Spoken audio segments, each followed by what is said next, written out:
and Ben Edwards. Very much, Matt. Yeah, we're looking forward to 2 sessions of free practice coming up this morning. Our banks of monitors here in front of us giving us all the information. John, conditions look good. Of course, it's an earlier start today. Temperatures will be that little bit lower. We saw the Bridgestones working well yesterday morning, then it went the way of Michelin. We might see that same sort of transfer today. Well, we've got a track temperature of 18 degrees. That's a lot down on what we saw on Friday.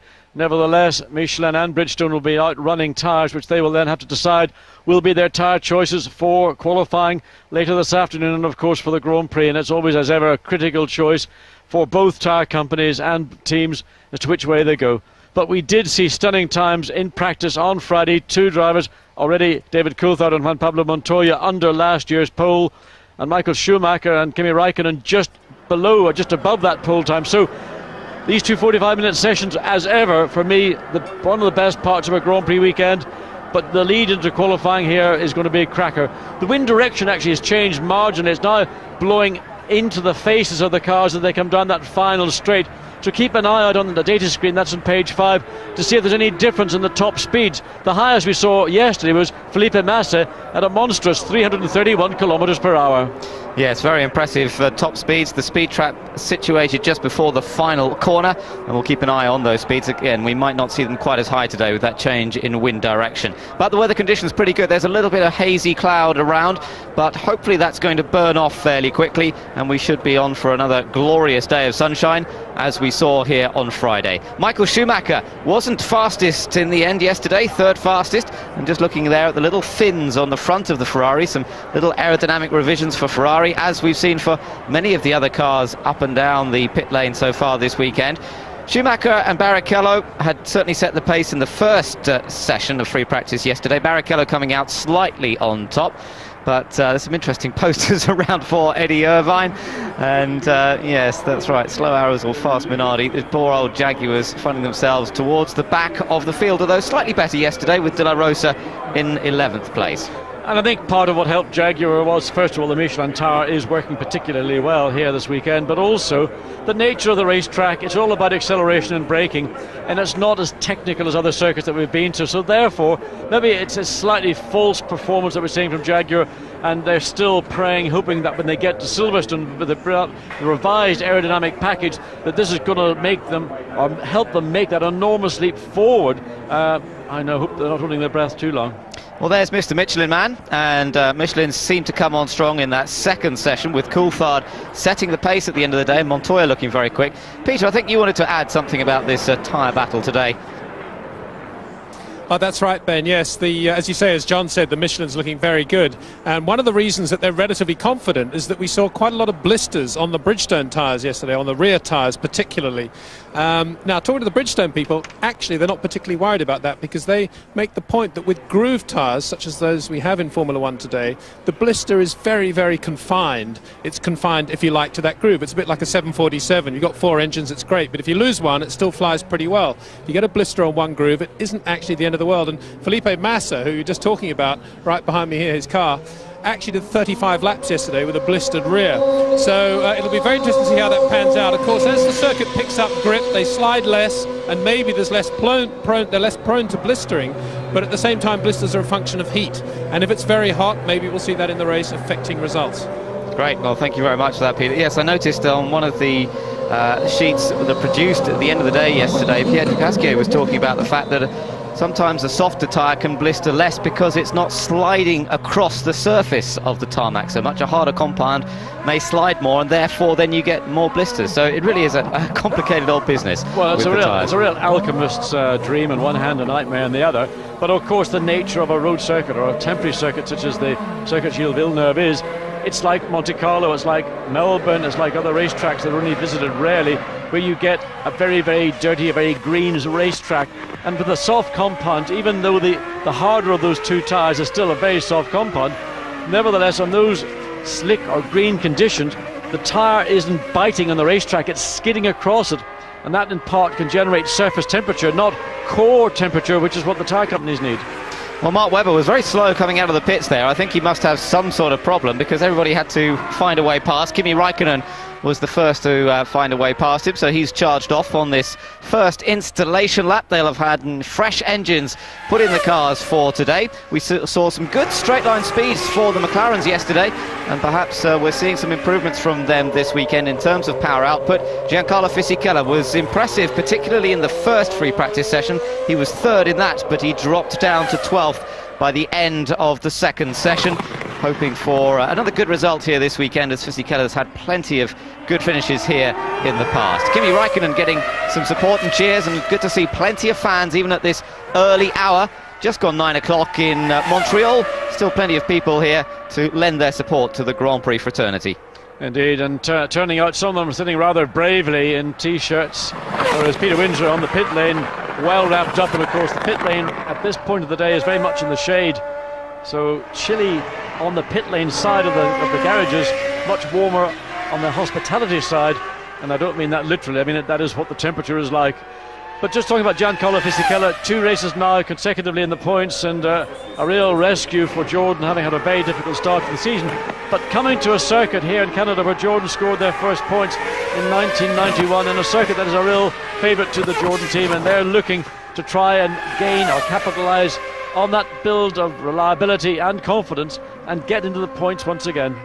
Absolutely, yes. It has been a very successful track for them, this particular one, with Andrea de Cesaris and Bertrand Gachot getting those first points for the Jordan team. They also got their first ever double podium here in 1995, the year that John Alesi took his one and only Grand Prix victory. That was at the wheel of a Ferrari, of course. Michael Schumacher has gone on to take a great deal of success, 6 pole positions in the last 8 races here in Montreal, so he really is the man to beat in qualifying later on this afternoon. He has a tremendous record. He's only once been off the front row, of course, this year, and that was in Monaco last time out, so you have to say Ferrari will be very much in the battle for pole position this afternoon.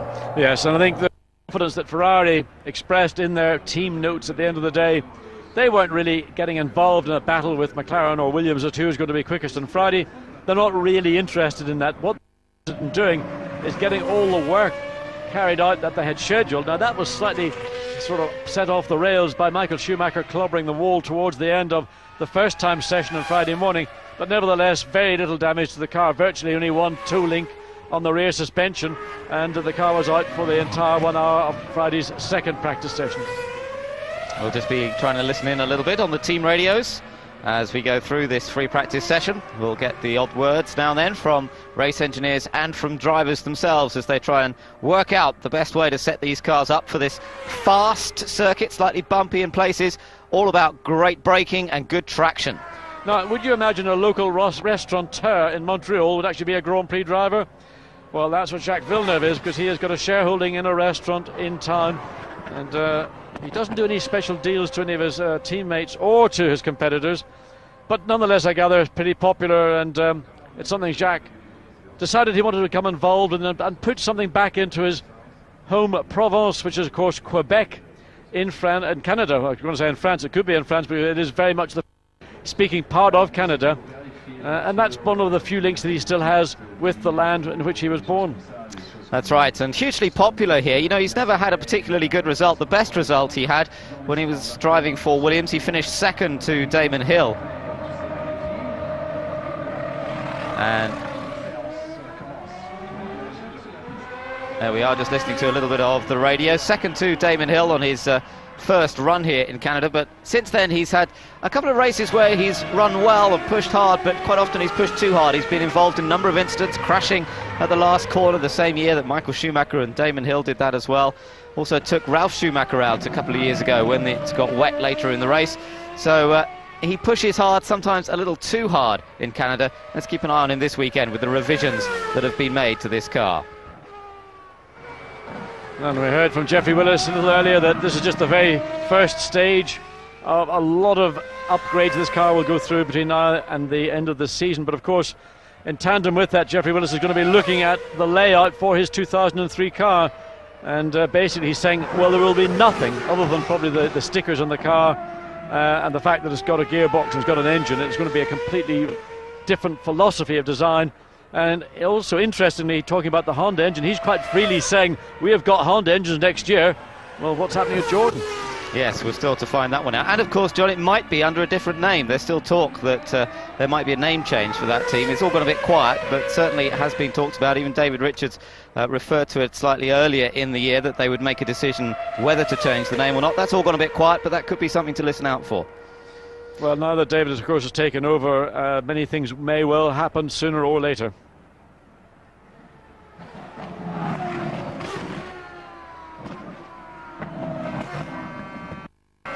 That was a slightly strange... I can hear you there. I didn't talk to you anywhere else,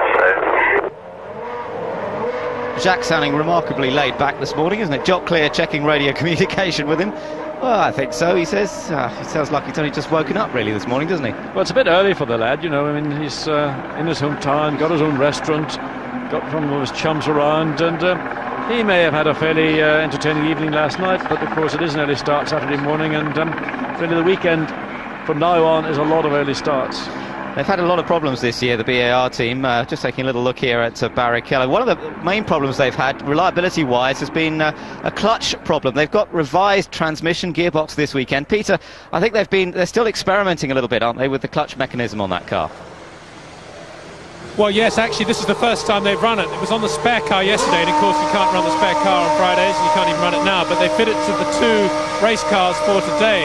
And in fact, what it is, despite what Jeffrey was saying about moving forward, in fact, as I understand it, they've gone back to last year's clutch mechanism because Honda wanted to have a very strong, in terms of structural rigidity, piece between the clutch and the engine. And so they've been running quite a large bearing in that area, and they've gone back to last year's, reversed it, and a much smaller bearing, which should give them more reliability, they hope. But talking about engines in general, it was interesting talking to Jarno Trulli after Monaco. This is a different subject, I know, but perhaps you guys might like to just chat about this. He was saying that he was losing ground at Monaco in the opening stages of the race behind the BMW, going up the hill and coming out of Le Portier, going into the tunnel. In other words, on the power sections of the circuit. So that's another area, just talking about Renault now, it's another area where Renault, of course, need to improve. He said just on basic acceleration on a slow circuit like Monaco, the Renault was losing a lot to Ralf Schumacher. Interesting comments, and of course here, John, acceleration is pretty crucial, particularly out of that Casino hairpin, which leads on to the longest straight.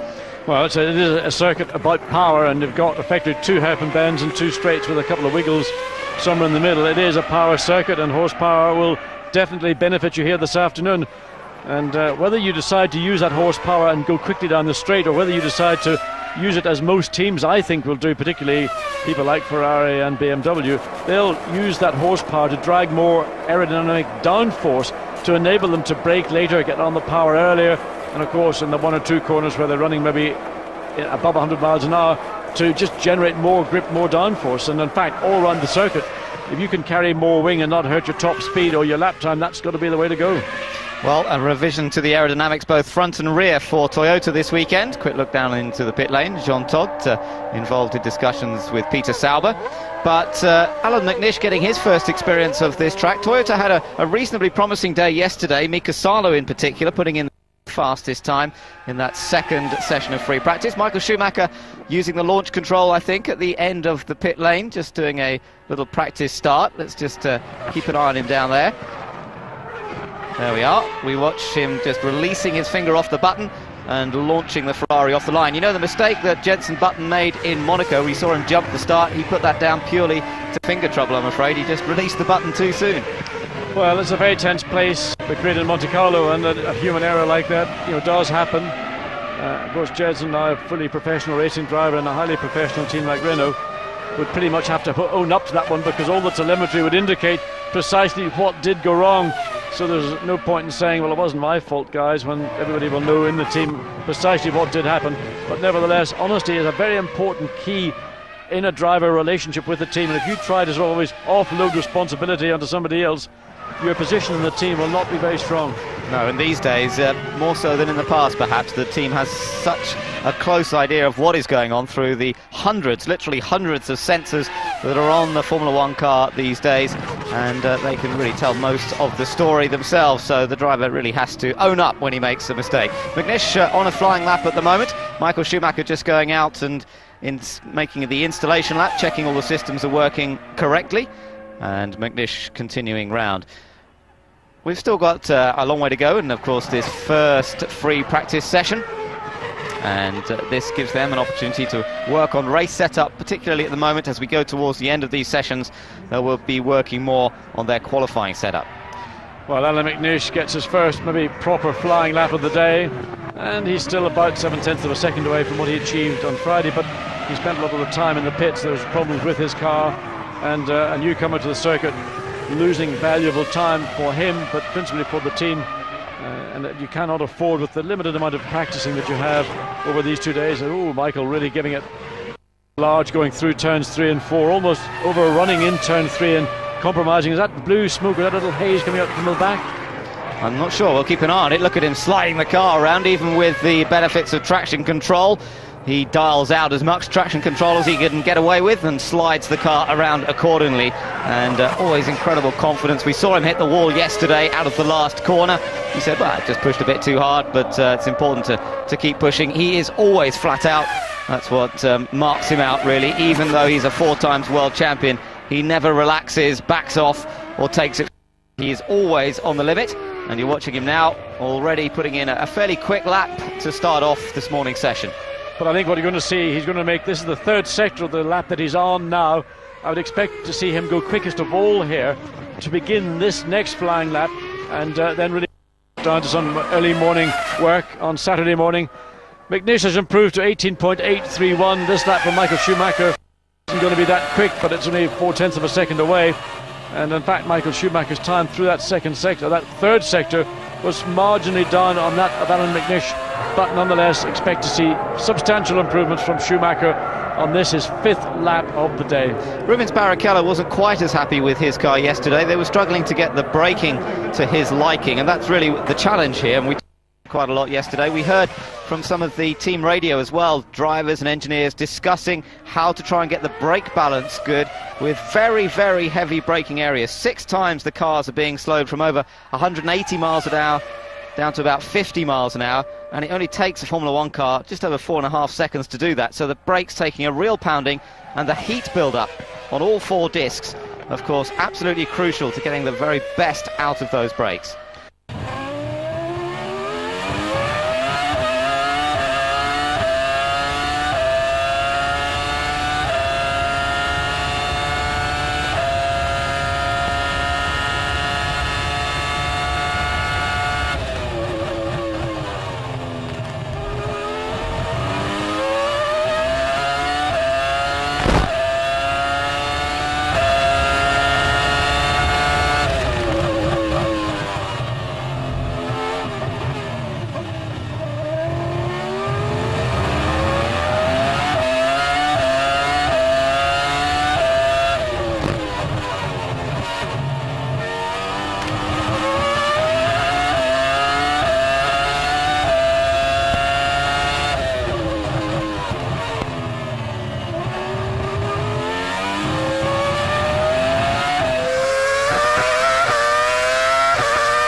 Didn't quite do a Frentzen. Yes, that's right. Japanese driver, really. I mean, what a torrid start to his season. And it got all the speed, just maybe needs to curb that enthusiasm. Runs probably marginally wide coming out of turn 5. Then just, I mean, he's feeling the car all the way in. He's still on the brakes. And that's the reason the car is unsettled. The back of the car just begins that process of breaking away. and then really all he's doing is trying to grab the clutch lever to ensure the engine doesn't stall, although there is an anti-stall device, but you only got 5 seconds to, once that anti-stall device is activated, to grab the clutch lever and ensure that you keep the engine running. Well, there we are, another look at the spin from Sato. And we've seen great car control from him earlier this year, but you do have to wonder if the confidence isn't getting a little shaky. 2 massive accidents in recent races. Of course, last time in Monaco he moved out of the way of teammate Fisichella under team orders, and that caused the accident. But some £1 million worth of damage, according to Eddie Jordan, has been done by Takuma Sato in the last 2 Grand Prix. Well, Ralf Schumacher doing a little run. This is his first serious lap of the morning. He's done 3. This is his 4th lap, and already looks like he's going to find himself up at the top with brother Michael. Michael's still quickest on a 1:17.793. A long way from the 15:407 we saw from Coulthard on Friday. Nevertheless, track still green. It takes maybe 15-20 minutes to bring the track back to the level, and the temperatures, of course, low this morning as well. And Ralf Schumacher does go quickest by just over a second, and that's a substantial bunch of time. Yeah, that's an impressive first run for Ralf Schumacher, the winner here last year. And he's being watched closely from the Ferrari pit. Rubens Barrichello just keeping an eye on Ralph's car out there at the moment, and you can do the same if you want to. He's still on the onboard channel number 6, riding just behind that front wing area of Ralf Schumacher's car if you want to ride with him. Meanwhile, we'll turn our attention to Enrique Bernoldi, because he's just gone 3rd fastest. That's a good effort for the Brazilian, who once again was unlucky yesterday. The car broke down on him, so he lost a good deal of setup time. Heinz-Harald Frentzen was going pretty well, sorting out his brake balance problems, but Bernoldi now needs to get some laps under his belt. Well, he's done a very good job so far, and let's see if Bernoldi can improve. He's showing personal bests on 1st and 2nd sectors, so 1:17.8 is his previous best. He improves by about 3/10 to a 17.5 as Heinz-Harald Frentzen, his teammate, watches the screen. He's still in the pits. And now Juan Pablo Montoya. And Montoya has also, he's completed 3 laps, so this is going to be his really first quick lap. Highest speed in that 1st sector, personal best, 1st and 2nd as you'd expect, and in fact just a fraction away from the theoretical fastest lap, which is the combination of everybody's time so far. And I would not be surprised to see Montoya take that away from teammate Ralf Schumacher. Across the line he goes. Indeed, he is fastest by nearly half a second, but the time's still a little way off where we saw them get down to yesterday. 1:15.4 was the pace yesterday. Let's just take a look at the replay. Did he make a little mistake in the middle sector of the lap? Oh, he did. Into 6 and 7. Now he lost a stack of time. I mean, he's probably lost the best part of 3/4 of a second, maybe half a second. So that driving area, you can see Berger and Tyson looking at the screen and having a little chat about it and saying, oh, no problem. I mean, already a 16.2, that would have been a 15.7 without doubt. Yeah, so that would have been a better lap from Montoya. And in fact, that was the same corner that we saw Sato in trouble. Villeneuve just moving out of the way of both Jordans. Sato spun it up there. Montoya just ran wide, pushed wide into the corner, managed to gather it all together and continue to produce a quick time. Fast enough to go fastest overall. You're watching Giancarlo Fisichella and the Italian. Let's just watch him through this slippery corner. There was definitely a little lack of grip there, but he sorts it out nicely. I just wonder, is Fisichella, maybe this is being too analytical about it, but is Fisichella leading Sato around to give him an idea of break points, of entry and exit lines for the corner, trying to help Shooter, his young teammate? I mean, they're not just running around in tandem because it's good for the team. I just wondered, maybe Jordan said, look, give him a lap, let him follow you around and see what you do. Don't follow that particular line in turn 10. That was not ideal, but nonetheless, sometimes it does help if a driver's getting confused and not really quite comfortable with what has taken place. Yes, I think Sato followed him on that wide line in. They missed the apex. Montoya's just put in an even quicker lap. Montoya now down into the 1:15, so it's only half a second off the best from yesterday now. And Montoya really showing great pace in the Williams in the early stages of this morning's free practice. Fisichella and Sato, I think you could be right, John, following each other around for a couple of laps here, and perhaps Sato getting a little masterclass from one of the consistently quick drivers around this track. Olivier Panis slithering his way into the Casino hairpin. Says he likes this track despite the fact he broke his legs here a few years ago. Still enjoys coming to Montreal. The French language spoken considerably here, of course, so he feels quite at home and enjoys the circuit itself despite the accidents some years ago. Now, I believe that we can speak to Eddie Jordan. Eddie, can you hear us all right? Perfectly. Morning. Good morning to you, sir. Well, we were just wondering, watching your two men go around, is Giancarlo actually trying to show Sato the way round this morning? Oh, we wouldn't dream of doing something like that. I mean, that sounds as if giving somebody an advantage. Well, it's his first time here, Taku, and I think we kind of lost our way a little bit yesterday. We did carry some very, very high fuel loads. And in the morning, Giancarlo was third quickest. So obviously, Giancarlo is a bit of a star around here in particular. So from that perspective, yeah, any help we can give to any member of the team is to our advantage. Tell us about Taku and how he's approaching the races now. I mean, he's had a tough time, and it's not all been his own fault. How have you spoken to him? What have you told him to concentrate on approaching this race? Well, it's easy to be, understanding and to try and see exactly what the best we can get for him.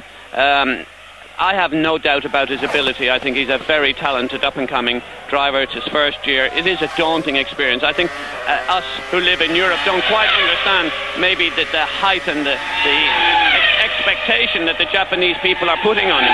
And as a result, he's having to deal with all of that as well. I'm absolutely certain that he will start scoring points quite soon. His race speed, particularly in the race, is as good as you can possibly expect. He needs to tidy up, I think, a little bit and concentrate on the qualifying. So we are giving him more and more qualifying runs in the test sessions that we're doing, so in a hope that he'd be able to, find it less daunting when it comes to that one lap, miracle lap that you have to make. Eddie, it's John here. Could you put a nail in the coffin of the rumour that was doing the rounds Thursday, Friday, that Eddie Irvine may be rejoining your team next year? Oh, John, that's a little classic that you've just picked out of the wood. I thought it was already dead, to be truthful. I have never spoken to Eddie Irvine in recent years about it, certainly about motor racing. We talk about everything else, and we never talk about each other working for each other again. So I think Stan and the Sun kind of alluded to something. Eddie has been very good, in fact finished on the podium here in 1994, so we've been good for each other. But as to the future, I think I've nailed my colours to the mast, and where I want to go next year, I believe that the drivers will be unchanged. Okay, thank you very much, Eddie, for joining us from the pit wall there, and good luck with the rest of the day. Yeah, thank you. Now we're riding on board with another Honda-powered car here. This is the BAR Honda, of course. Jacques Villeneuve looking at the front suspension on the car. But Ben, while we were talking to EJ, Rubens Barrichello slipped in a quick one. Not only a quick one, but one that was quicker than Coulthard from yesterday. Coulthard 1:15.407, Rubens Barrichello 1:15.296. Well, that shows you that Ferrari are certainly going to be on the pace. And look, Coulthard has come up to second ahead of Montoya. So Coulthard again showing the pace from yesterday. Panis has come up to fourth. And we're riding there with Jacques Villeneuve, his teammate, as the BAR team bosses and technical director both watching closely. Villeneuve will hopefully move up on this lap. He's down in 16th at the moment, but he's improving on every sector so far. And also Heinz-Harald Frentzen in the Arrows. Suddenly there's about a 4 or 5 car movement. In fact, Frentzen has gone fastest of anybody in that first sector. So Frentzen, just on his 6th or 5th lap, has gone 5th quickest. He's on his 6th lap now, and clearly destined to go further up, doing a 16.266. And well, that could see the Arrows break into maybe the very high moment at 15th. We wait and see. Great pictures once again on our digital F1 coverage here. The onboard cameras showing you the suspension working hard. There is Frentzen, and he's up on Barrichello's overall fastest time at this point. Well, this is absolutely blinding. I mean, well, what are you going to do? I mean, I felt the Arrows was going to be a very quick car here. Right now, Frentzen en route to doing... Oh, there's a McLaren, that Raikkonen. Yes, I think it is Raikkonen. He's just on the exit of turn 4, so this won't affect the end of Frentzen's fast lap. Let's just see, is this enough to go ahead of Barrichello? He's 5th fastest currently. He goes 2nd, and he's just a fraction, well, in fact, 4/10 of a second slower. Yeah, Raikkonen's got it all wrong. He's tried to do a do not to get the car turning the right direction, and he's in a precarious position because that's the line cars will take on the exit out of turn 4. We're looking... The yellows are out, of course. Alex Wurz looking as Norbert Haug. So that's a difficult situation, and really the drivers will have to obey. They don't always do, but obey the yellow flag, because Raikkonen in a very difficult situation now, waiting for the marshals to come and push that car And this is a problem for the Finn, because if he gets outside assistance, then of course he'll not be able to continue this session. That's right, there's still 19.5 minutes left in this session. Michael Schumacher decides it's time to clamber out, because this is going to take a few minutes to sort the problem, as Kimi Raikkonen's still there, and it looks as though it's got stuck in gear. He can't seem to select neutral. Let's just take a look and see how it happened. Well, he got a fair bunch of curb, and that was on turn 4. Then just the car went a little bit one way, then the other way, and then you can see he just nailed the throttle to make the car spin, and he ends up in that situation. Now he's got it going, and God knows what temperature the engine's run to, having sat there for the best part of a minute and a half or longer. But he refused Marshall's assistance because he didn't want anybody to touch the car, and therefore for the 18 minutes or so of this session that are remaining, for him then to have to sit it out in the pits. And he would have been in contact at all times with the team on the pit wall. Yes, and well, here is Alexander Wurz reacting to that spin. Just looked like he used the curb, as you said, a bit too hard on the inside. That flicked the car around.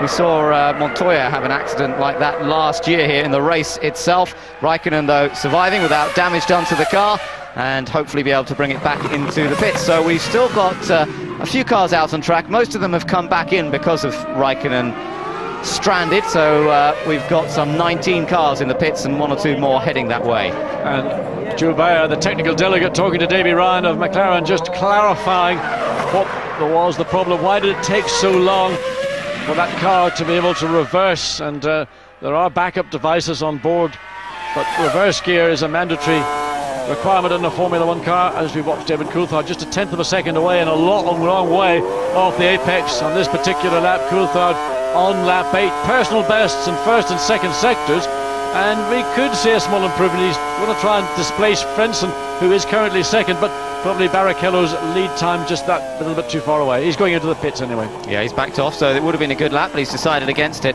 Fastest through the speed trap, just at that area where he's come down into the pits there, is Takuma Sato at the moment.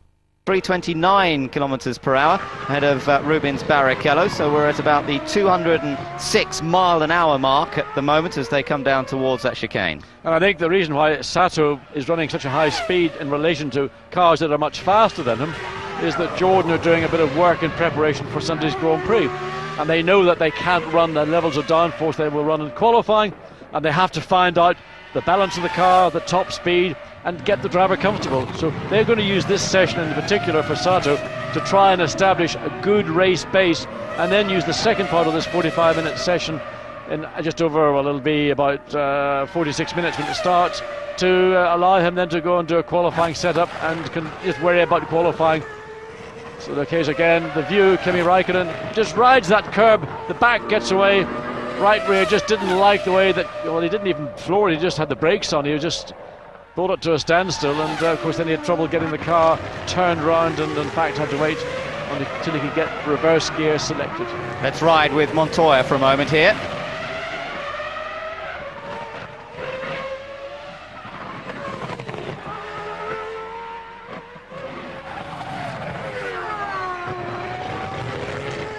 Again, just a little bit slippery into that turn 6 area.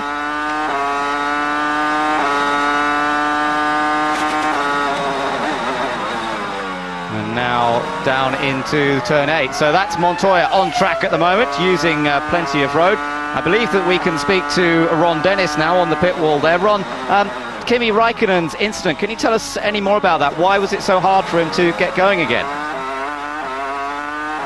He was just waiting for the yellows to be well established before closing the line, so he was stationary in reverse gear. He was very keen that the marshals didn't actually push him, so it would be, otherwise it would have been an assist.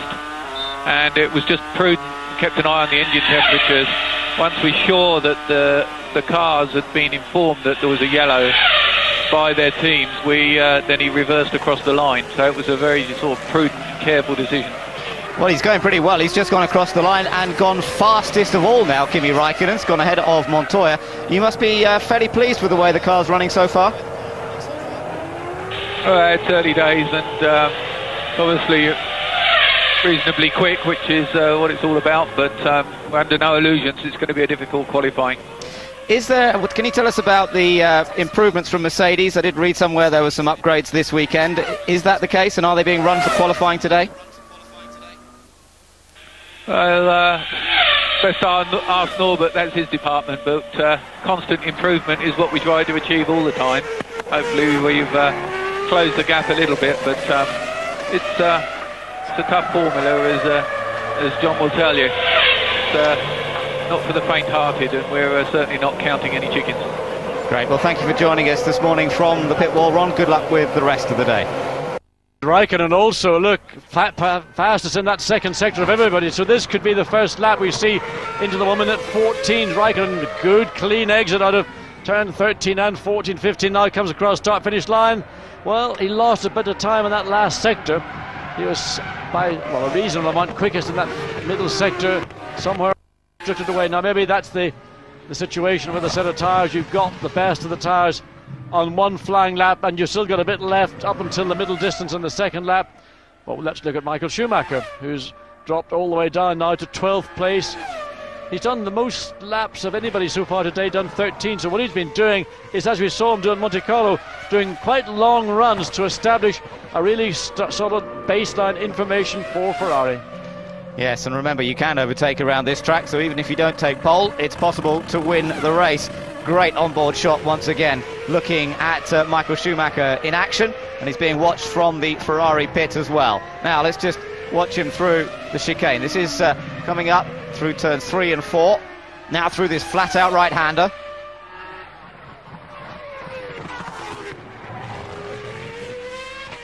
Just listen to the crispness of the gear change.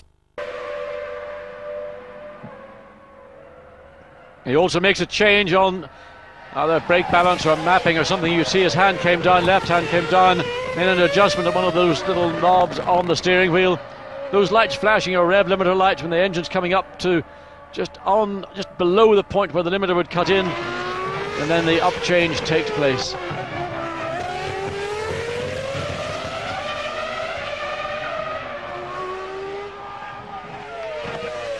And now up to maximum speed down here, just over 200 miles an hour at the speed trap. The speed trap's just up there before they get on the brakes. That's the fastest speed trap that we see around this track. And he now comes out through the final corner where the wall has been moved back slightly. He hit that wall a few years ago, and down into the first turn, the centre S, the left and right, with the grandstands up on the outside there, offering such a brilliant view, looking down on the cars. Oh, and off the track goes one of the Jordans, and that's Sato. Takuma Sato, yeah, Takuma Sato. That was up at turn 8. So the Japanese driver, he's still struggling. He's down in 19th position, and the Jordans really do seem to be struggling a bit. Fisichella himself is down in 21st. Well, Fisichella's done 9 laps, and a lot of those laps, well, a number of them certainly were leading Takuma Sato around. Well, it doesn't seem to have benefited the young Japanese driver too much, but we felt that what Sato was doing this morning was running for race setup rather than for a qualifying setup.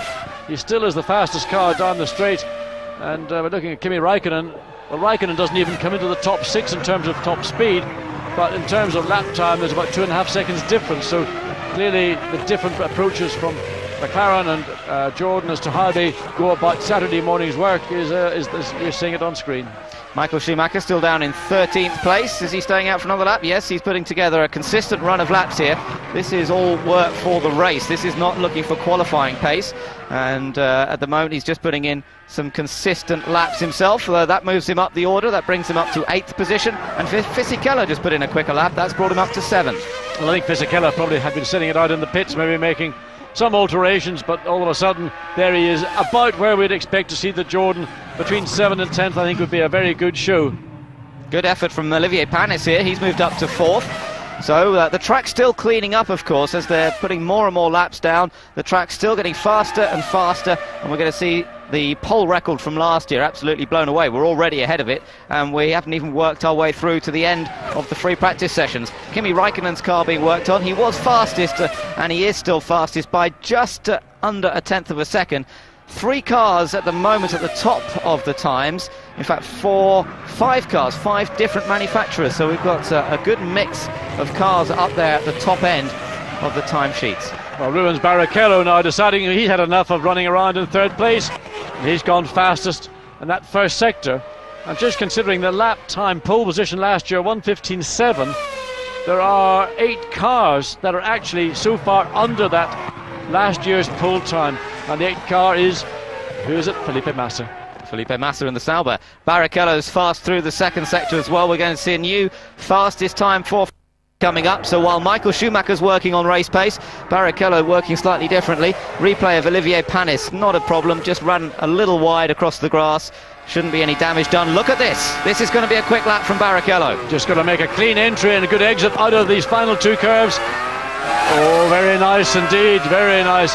And Barrichello equals Sato's time at 3:29 kilometers per hour. 1:14, what is it? 9:26.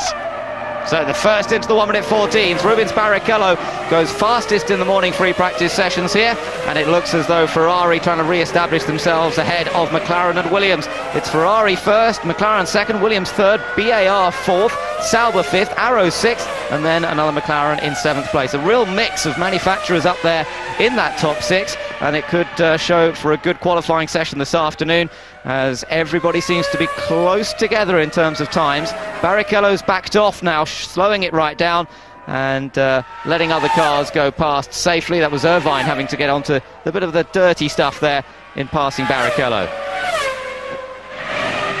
Well, Jenson Button, who's not been enjoying the best weekend so far with the Renault team, and Button's currently 14th and on a lap that is about, well, it's not going to be particularly special either. And maybe the Renault engineers are slightly concerned about that failure. We had Peter Windsor tell us that inflicted Jarno Trulli a major problem with a component. That particular component, of course, close to the end of its life, but maybe there's a feeling, a jangly feeling with the Renault engineers from now on until Sunday afternoon's Grand Prix is complete. Well, we'll see what they can manage to do here, Renault. They've been pushing McLaren, as we know, in the Constructors' Championship, although the win for David Coulthard last time out has certainly given McLaren the advantage in that Constructors' battle. Renault themselves lying 4th in the points. Most of those points scored by Jenson Button here. Jarno Trulli did get 4th place in Monaco. There was some question about a seal that was missing on one of the electronic control units on Jarno Trulli's car after Monaco, John, but that was all cleared up and he was allowed to keep the points for 4th place. Yeah, so it was a provisional result immediately following the Grand Prix, but it was confirmed then by the FIA technical delegate some few days later that everything was in fact as by the fingerprint that every team have to register with the FIA to ensure that all these controls are as, well, just identified. It's like a DNA of a racing car in effect. So Jarno Trulli comes back out, but as we say, they don't seem to be as much on the pace here as we might have. Let's see what they've only got a few laps though, really, the two of them today. So Trulli will come out now to add to 7 laps that he's done so far. Let's see if they can find a little more pace. Now, Olivier Panis very aggressive on the turn-in. Again, looking for a personal best in that first sector. Slightly down in the second, comes across the start-finish line, is 4th and remains 4th. But Barrichello's on another quick lap. Here we are. Let's see whether this goes even faster. Yes. It does. 1:15.788. Michael Schumacher will think, well, that's good news. Our Ferrari car looks to be in good shape on its Bridgestone tyres. And again, that is 1 below last year's pole time. And Ferrari not yet running their car in an out-and-out qualifying setup. They will probably do that in the second of these 2 45-minute sessions, as the Schumacher brothers both sitting in their respective teams' garages, looking at the monitors, studying the information. A lot of work going around the brakes on Ralph Schumacher's Williams as Montoya comes down to turn 10. Yeah, Ralph's been sitting in the pits for quite a while now. You're looking at Montoya. These two are tied in the World Championship, remember. They're a joint second on 27 points in the World Championship, following Monaco, and you're looking into the cockpit there of Montoya. Massa himself is on a quick lap as well at the moment. Montoya, good middle sector there.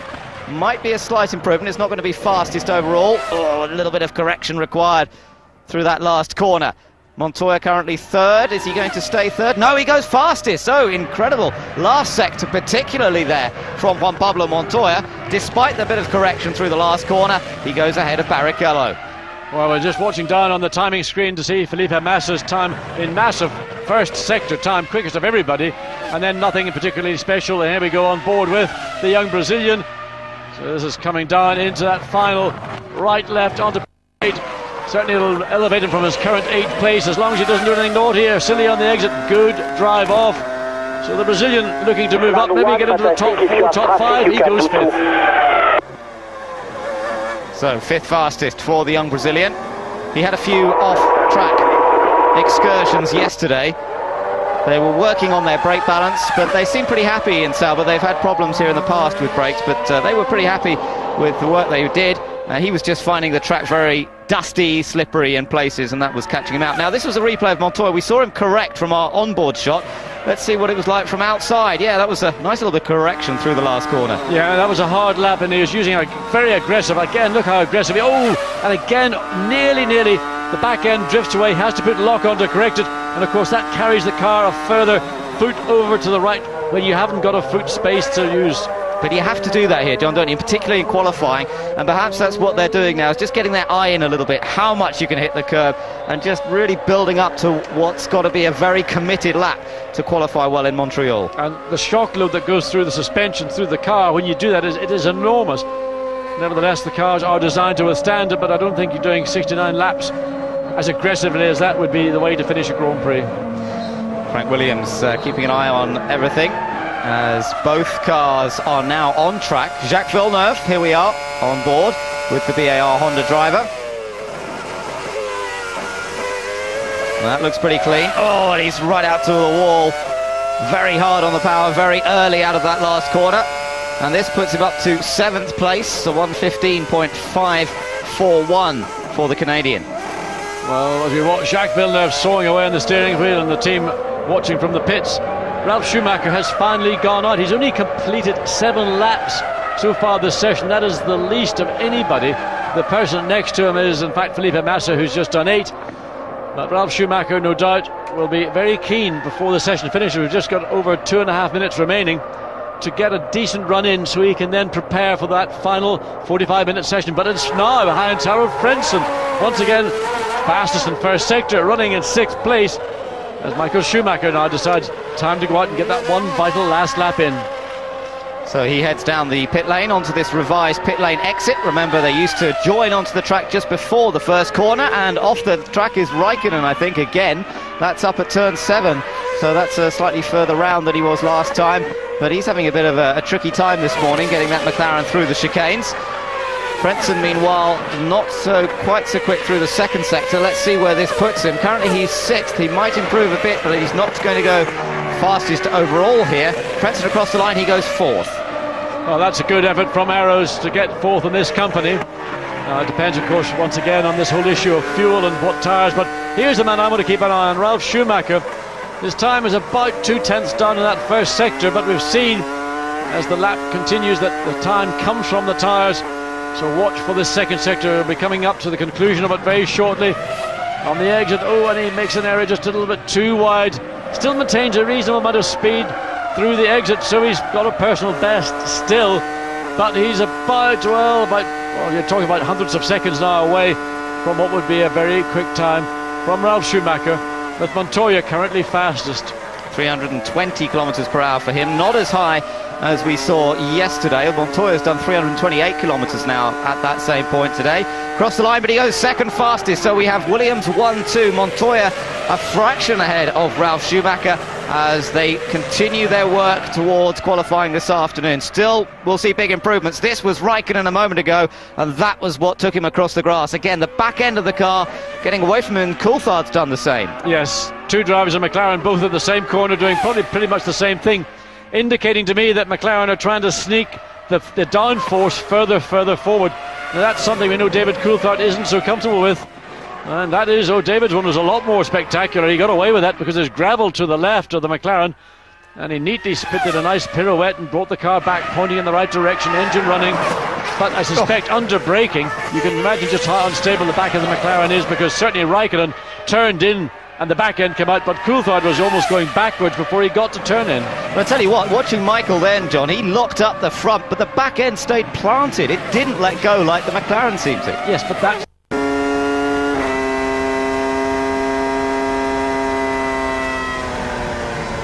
I'll go quickly, is to give rear end stability first and foremost. Well, it was a great demonstration of it right there, because Michael went in too quick and he still sorted it out.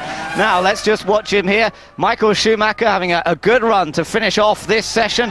14th he was. That brings him up to first. Well, what about that for a final lap? He was 14th. He comes to the end of the session, takes the fastest time. There's still another 45-minute session to go, but that's just sent a ripple through the crowd here. A lot of Ferrari fans always in Canada, and that's just building up the excitement beautifully, with Williams versus BMW. Williams BMW versus Ferrari at the top of the timesheets. Michael going ahead of Montoya and Ralf Schumacher. Barrichello then fourth, then Raikkonen and Frentzen for Arrows. There he is, he's out of the car, but he ended up with the sixth fastest time there. Then it was Panis, Felipe Massa, Coulthard and Jacques Villeneuve in the top 10. Well, in some ways that was the sort of flurry you would expect to see at the end of the 45-minute session leading into qualifying. This is the end of the first of the 45-minute sessions. We've got another one to go, and expect to see that time of Michael Schumacher 1:14.509 be further attacked by Williams, possibly McLaren, and also watch out for Arrows, for the Saubers, and possibly for Fisichella in the Jordan. They're not going to get into the top 4 or top 6, but they're going to be battling for those bottom 4 positions in the top 10. Yes, it's going to be a massive battle to get into the top 10, and that's going to be a lot of the fun and games, I think, this afternoon in qualifying, is just who will make it into the top 10. A number of teams that have been there or thereabouts. We've had Toyota, BAR Honda, Jordan Honda, and it's going to be a really, really good battle, I think, all the way through that session. Everybody making their way back into the pits now then, so first 45 minutes are over, and we saw a very impressive performance from Felipe Massa. Felipe joins us. Great effort this morning, Felipe. Now, yesterday, I think you found the track a bit slippery, a bit dirty. How did you find the track this morning? For sure, the track has improved a lot. Our car balance is quite good. I'm really happy about our car, and I think we can do the qualifying in the top 10s. I hope so. I think our car is quite good, and I'm really happy about. Do you find that getting the brake balance on the car is more critical here than at any of the other tracks you've raced at this year? Yes, for sure. On the brake balance is really important here, because we have a lot of really long straight and quite strong brakes. So I think it's really important for the race, the brake balance.